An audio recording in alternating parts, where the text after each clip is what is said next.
Hello friends, എല്ലാവർക്കും നമസ്കാരം. നിങ്ങളേവരും കാത്തിരിക്കുന്ന നൈനയുടെയും ആദർശിന്റെയും ഇന്നത്തെ വിശേഷത്തിലേക്ക് എല്ലാ കൂട്ടുകാർക്കും സ്വാഗതം. എല്ലാവർക്കും നല്ലൊരു ദിവസം ആശംസിച്ചുകൊണ്ട് തന്നെ നമുക്ക് ഇന്നത്തെ വിശേഷത്തിലേക്ക് കടക്കാം.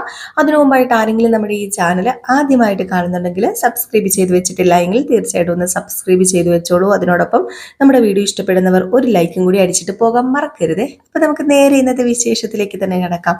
തുടങ്ങുമ്പോൾ തന്നെ കാണിക്കുന്നത് നമ്മുടെ ചന്തുമോൾക്ക് ദേവയാനി ഹംസന്റെയും അതുപോലെ ശ്രീകൃഷ്ണന്റെയും കഥ പറഞ്ഞു കൊടുക്കാൻ കേട്ടോ.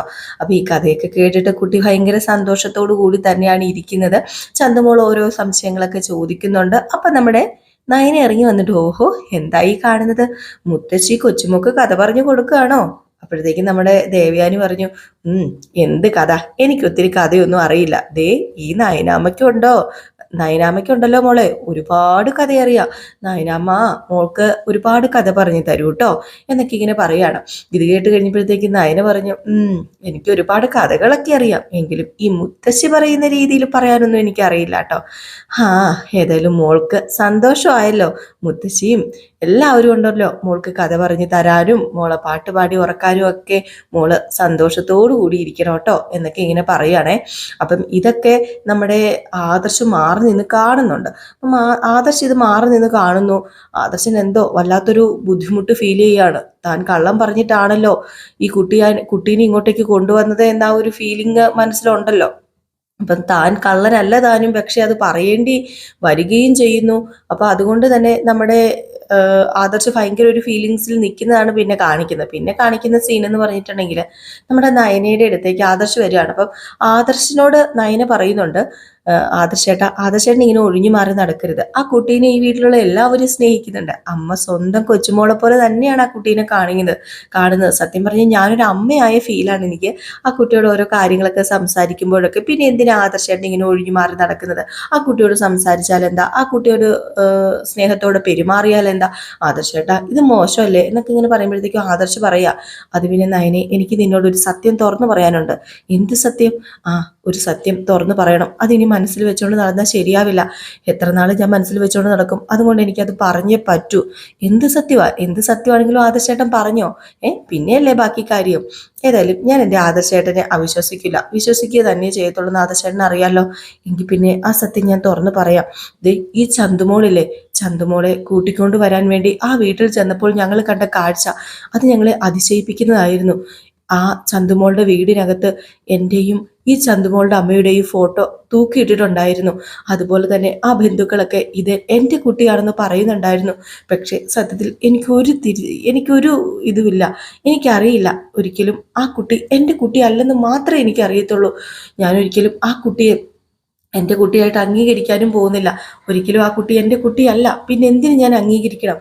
എല്ലാവരും കൂടെ അതിൻ്റെ തലയിൽ കെട്ടിവെക്കുക. നയനെ, ഇത് നിന്നോട് പറഞ്ഞില്ലെങ്കിൽ എൻ്റെ സമാധാനം നഷ്ടപ്പെടും. ഇത് കേട്ടോട്ടെ നയന, ആദർശേട്ടനെ എന്തായി പറയുന്നത്? ഞാൻ പറയുന്നതെല്ലാം സത്യമാണ്. ഒരിക്കലും ആ കുട്ടി എൻ്റെ കുട്ടിയല്ല. എനിക്ക് അങ്ങനെ ഒരു കുട്ടി ഉണ്ടായിട്ടില്ല. അനഘ എന്ന് പറയുന്ന ആ പെൺകുട്ടീനെ പോലും എനിക്കറിയില്ല. പക്ഷെ അവൾ ആ ഫോട്ടോയൊക്കെ എന്തിനാ അവിടെ കെട്ടി തൂക്കിയിട്ടതെന്നൊന്നും എനിക്കറിയില്ല. ആ ഫോട്ടോകളൊക്കെ കൊണ്ട് നിറഞ്ഞിരിക്കുകയായിരുന്നു ആ വീട്. എനിക്ക് അന്ന് മുതൽ വല്ലാത്തൊരു അസ്വസ്ഥതയാണ്. ഇതേതായാലും തെളിയിച്ചേ പറ്റൂ. എന്ത് തെളിയിക്കാന്? ആരെ തെളിയിക്കാന്? അല്ല, ആദർശേട്ടൻ എന്താ ഈ പറയുന്നത്? ആദർശേട്ടൻ തെറ്റ് ചെയ്തിട്ടില്ലെന്നല്ലേ? എങ്കിൽ വെറുതെ ഒരു കുഞ്ഞിനെ ഇങ്ങോട്ടേക്ക് ആരെങ്കിലും കൂട്ടിക്കൊണ്ട് വരുമോ?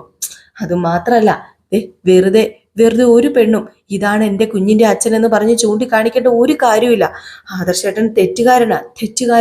ആദർശേട്ടൻ തെറ്റ് ചെയ്തിട്ട് അത് മറച്ചു വെക്കാൻ വേണ്ടി പല അഭ്യാസങ്ങളും ഇറക്കാണല്ലേ? അതാണല്ലേ ആദർശേട്ടൻ ഈ കുഞ്ഞിനെ കാണുമ്പോൾ ഒഴിഞ്ഞു മാറി നടക്കുന്നത്? എങ്ങനെ തോന്നി ആദർശേട്ടൻ എന്നെ നിങ്ങൾ ചതിയൻ എന്നൊക്കെ ഇങ്ങനെ പറയുന്നു. ഈ സമയത്ത് നമ്മുടെ ദേവയാനി ഇറങ്ങി വരിക. അപ്പൊ ദേവയാനി, എന്താ മോളെ പറ്റിയത്? എന്താ പ്രശ്നം? എന്താ പറ്റിയതെന്ന് അമ്മയ്ക്ക് കേൾക്കണോ? അമ്മയുടെ ഈ മോനില്ലേ പകൽമാന്യൻ, ഈ പകൽമാന്യനെ ഒരു കുഞ്ഞിന്റെ അച്ഛനാണ് പോലും. അത് ഏത് കുഞ്ഞാണെന്നറിയാമോ? ചന്തുമോളുടെ അച്ഛൻ. എന്താ മോളെ ഞാൻ ഈ കേൾക്കുന്നത്? വെറുതെ പറ്റിക്കാൻ വേണ്ടി ഇങ്ങനെയൊന്നും പറയല്ലേ. പറ്റിക്കാൻ വേണ്ടി ഒന്നുമല്ല. ഈ നിലത്തുന്ന ഈ വൃത്തികെട്ട മനുഷ്യൻ തന്നെയാ എന്നോട് ഇത് പറഞ്ഞത്. ഇങ്ങനെ ഞാൻ വിശ്വസിച്ചു. ഇങ്ങനെ എന്നോട് ചതി ചെയ്തു. എന്നെ ഭാര്യയായിട്ട് ഇരുത്തിയിട്ട് വേറൊരുത്തിയുടെ കൂടെ പോയി ഒരു കുഞ്ഞിനെയും ഉണ്ടാക്കിയിട്ട് ഈ കുഞ്ഞിനെ ഇപ്പൊ ഈ വീട്ടിൽ കൊണ്ടുവന്ന് ഇതൊരിക്കലും നടക്കുന്ന കാര്യമല്ല. ഇതൊരിക്കലും നടത്തി തരികയുമില്ല. ഞാൻ ഇറങ്ങാൻ പോവാ. ഈ വീടിന്റെ പടി ഞാൻ ഇറങ്ങാൻ പോവാ. ഈ വീടിന്റെ പടി മാത്രമല്ല, ഈ നിൽക്കുന്ന ഈ മനുഷ്യന്റെ മനസ്സിൽ നിന്നും ഞാൻ ഇറങ്ങാൻ പോവാ. വേണ്ട, എന്തിനാ ഇങ്ങനെ ഒരു ജീവിതം? സ്വന്തം ഭർത്താവ് ചതിക്കുന്ന ഈ ഒരു ജീവിതം എനിക്ക് വേണ്ട, ഞാൻ പോകുക എന്നൊക്കെ പറഞ്ഞുകൊണ്ട് ഇങ്ങനെ കരുതുള്ളി നിൽക്കുക. അപ്പോഴത്തേക്കും നമ്മുടെ ദേവയാനി ആദർശ, എന്താടാ ഞാൻ ഈ കേൾക്കുന്നത്? ഞാൻ ഈ കേൾക്കുന്നൊക്കെ സത്യമാണോടാ? അത് പിന്നെ അമ്മേ, ഞാൻ പറഞ്ഞല്ലോ, ആ കുട്ടി എൻ്റെ കുട്ടിയല്ല, എനിക്ക് അത് മാത്രമേ അറിയത്തുള്ളൂ. വേണമെങ്കിൽ പല മാർഗങ്ങളും ഉണ്ടല്ലോ, നമുക്ക് നോക്കാം. ഒരു മാർഗവും ഇവിടെ വേണ്ട, നിന്റെ കുട്ടിയാണല്ലേടാ അത്, നിനക്ക് എങ്ങനെ തോന്നിയിടാ എന്നും പറഞ്ഞുകൊണ്ട് നേരെ ചെന്ന് കവാലക്കുറ്റി നേരെ തീർത്തൊരു കൊടുത്തു കേട്ടോ. ആദർശങ്ങ് പതറിപ്പോയി. ആദർശന്റെ മനസ്സിലാണ് ആ അടി കൊണ്ടത്. തൊട്ടടുത്ത് മുത്തശ്ശി നിപ്പുണ്ടായിരുന്നു. മുത്തശ്ശിയാണെങ്കിൽ, മോനെ എന്താ ഞാൻ ഈ കേൾക്കുന്നത്? അപ്പൊ നിന്റെ കുട്ടിയാണോ? ദേവേനി എന്താടി ദേവേനി, അവനെ നീ തല്ലരുതേ. അവനൊരു അബദ്ധം പറ്റിയെങ്കിൽ നമ്മൾ അതിനെ സ്വീകരിക്കുകയല്ലേ ചെയ്യേണ്ടത്? ഇല്ല മുത്തശ്ശി, എനിക്കൊരു അബദ്ധവും പറ്റിയിട്ടില്ല. ഇല്ല, ഞാൻ സത്യം പറയുന്നത്, അതെന്റെ കുട്ടിയല്ല, ഒരിക്കലും അതെന്റെ കുട്ടിയല്ല. മിണ്ടിപ്പോകരുത് നീ, ഇപ്പൊ ഇറങ്ങണം ഇവിടെന്ന്. ഒരു പെണ്ണിനെയും ചതിച്ചിട്ട് നീ നിന്ന് പ്രസംഗിക്കുന്നോ? ഘോരെ മര്യാദയ്ക്ക് അടങ്ങി ഒതുങ്ങി നീ നിന്നോ. ഇറങ്ങട വെളിയില്, ഇപ്പൊ ഇറങ്ങണം. അനന്തപുരി തറവാട്ടിൽ ഇങ്ങനെ ഒരു സന്തതി വേണ്ട. പിഴച്ചവനെ, ഇറങ്ങട നീ വെളിയില് എന്ന് പറഞ്ഞുകൊണ്ട് പിടിച്ച് തള്ളുന്നതാണ്. ഈ തള്ളുന്ന തള്ളച്ചയും പെട്ടെന്ന് നമ്മുടെ ആദർശം എന്നങ്ങോട്ട് ഫ്രണ്ടിലേക്ക് അങ്ങ് ആയുമ്പോഴാണ് ആദർശം ഓർക്കുന്നത്, അയ്യോ ഈശ്വര, ഇത് സ്വപ്നമായിരുന്നല്ലോ എന്ന്. പെട്ടെന്ന് ഇങ്ങനെ ഓർത്താണ്. കാര്യം പറഞ്ഞു കഴിഞ്ഞാൽ അപ്പൊ ഇതായിരിക്കും സംഭവം എന്ന് നമ്മുടെ ആദർശിന് പിടികിട്ടി. ഇതൊക്കെ ആണെങ്കിൽ ഞാൻ എങ്ങനെ തുറന്നു പറയുന്നുള്ള ചിന്തയായി പോയി പിന്നീട്. ഏതായാലും ആദർശ് ഇത്ര ഓർത്ത സംഭവം തന്നെയാണ്. അതുകൊണ്ട് ആദർശിന് അവിടെയും ഇവിടെയും ഇരുന്നിട്ട് ഒരു സമാധാനവും കിട്ടുന്നില്ല. എൻ്റെ ഈശ്വര, ഞാൻ ഇനി എന്താ ചെയ്യുക? ഇത് വെറും കള്ളമാണെന്ന് ഞാൻ ആരെ പറഞ്ഞ് വിശ്വസിപ്പിക്കും എന്നൊക്കെ പറഞ്ഞ് നേരെ മുത്തശ്ശൻ്റെ അടുത്തേക്ക് ചെല്ലുകയാണ്. അങ്ങനെ മുത്തശ്ശൻ്റെ അടുത്തേക്ക് ചെന്നിട്ട്, അത് പിന്നെ മുത്തശ്ശ, എനിക്ക് ഒരു സമാധാനവും കിട്ടുന്നില്ല, എനിക്ക് ഉറങ്ങാൻ പറ്റുന്നില്ല, ഉണ്ണാൻ പറ്റുന്നില്ല, ജോലി കൂടി നന്നായിട്ട് ചെയ്യാൻ പറ്റുന്നില്ല. ആ കുട്ടി എൻ്റെ കുട്ടിയല്ല. എന്നിട്ടും അതിനെ ഇങ്ങോട്ടേക്ക് കൂട്ടിക്കൊണ്ട് വന്നത് കൊണ്ട് എന്തോ എൻ്റെ മനസ്സിന് വല്ലാതെ അതങ്ങ് പിടിച്ചൊലച്ചു. നീ എന്തിനാ മോനെ വിഷമിക്കുന്നത്? അതിൻ്റെ ഒന്നും ഒരു കാര്യമില്ല. ഇനിയിപ്പം സത്യങ്ങളൊക്കെ ഈ വീട്ടിൽ അറിഞ്ഞു കഴിഞ്ഞിട്ടുണ്ടെങ്കിൽ എന്താ സംഭവിക്കാൻ പോകുന്നത് നമുക്കും അറിയില്ല. അതുകൊണ്ട് തന്നെ മൂടി വെച്ചേ പറ്റൂ. അത് മൂടി വെച്ചില്ലെങ്കിൽ ചിലപ്പം പ്രശ്നങ്ങളൊക്കെ ഉണ്ടായെന്നിരിക്കാം. ചിലപ്പം ഇത് തുറന്നു പറഞ്ഞാൽ പ്രശ്നം ഉണ്ടായില്ലെന്നും ഇരിക്കാം. എങ്കിലും ആ കുട്ടിയുടെ ഭാവിക്ക് വേണ്ടി ഇപ്പൊ ഇതൊന്നും പറയാതിരിക്കുന്നത് തന്നെ നല്ലത്. ആ കുട്ടിയുടെ ഭാവിക്ക് വേണ്ടി നമ്മൾ ഇതൊക്കെ ഇങ്ങനെ അങ്ങ് കണ്ടില്ല കേട്ടില്ല എന്ന് നടിച്ച് അങ്ങനെ പോകാം. പല ടെസ്റ്റുകളൊക്കെ ഉണ്ടെന്ന് എനിക്കറിയാം. അതൊക്കെ നടത്തി ഇപ്പൊ നമുക്കിത് ചളവാക്കേണ്ട ഒരു കാര്യവുമില്ല. ഇപ്പം ഇതാരും അറിയണ്ട, ഇതിങ്ങനെ തന്നെ ഇരിക്കട്ടെ എന്നൊക്കെ ഇങ്ങനെ പറഞ്ഞപ്പം നമ്മുടെ ആദർശ് പറഞ്ഞു, ഇല്ല മുത്തച്ഛ, എനിക്ക് പറ്റുന്നില്ല, എന്നെക്കൊണ്ട് പറ്റുന്നു തോന്നുന്നില്ല. ഞാൻ ഇത് പറയാതെ എത്ര നാൾ ഇങ്ങനെ അടങ്ങി പിടിച്ച് നടക്കും? ഞാൻ പൊട്ടിപ്പോകുന്ന പോലെ ഞാൻ ഇരിക്കുന്നത്. അതുപോലെ പ്രഷറാ എൻ്റെ ശരീരത്തിലുള്ളത്. എനിക്കറിയില്ല. ഞാൻ ഈ കാര്യം പറയാൻ പോവാ. എങ്കിൽ നീ ചെന്നങ്ങോട്ട് പറഞ്ഞു കഴിഞ്ഞുണ്ടാകുന്ന പ്രശ്നങ്ങളൊക്കെ നീ അഭിമുഖീകരിക്കാൻ തയ്യാറാണോ? അതുകൊണ്ടാ എല്ലാത്തിനും ഒരു സമയമുണ്ട്. ആ സമയത്ത് നമുക്ക് പറയാം. ഇപ്പൊ എടുത്തോ പിടിച്ചോ കടിച്ചോ എന്ന് പറഞ്ഞിട്ട് ഒരു കാര്യവുമില്ല എന്ന് പറഞ്ഞ് നമ്മുടെ മുത്തശ്ശൻ ദേഷ്യം വന്നങ്ങ് പോയി കേട്ടോ.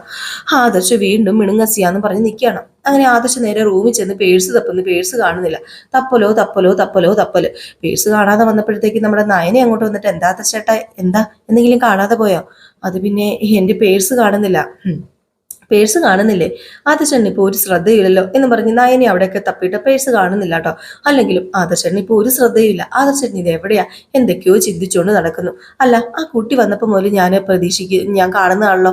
അല്ല, ആദർശൻ്റെ ആ കുട്ടീനെ ഇഷ്ടമല്ലേ? ആ കുട്ടീനെ ഇഷ്ടമില്ലാത്ത രീതിയിൽ നോക്കുന്നു. ആ കുട്ടിയോടൊന്നും സംസാരിക്കുന്നില്ല, ആ കുട്ടീനൊന്നും ഓമനിക്കുന്നില്ല.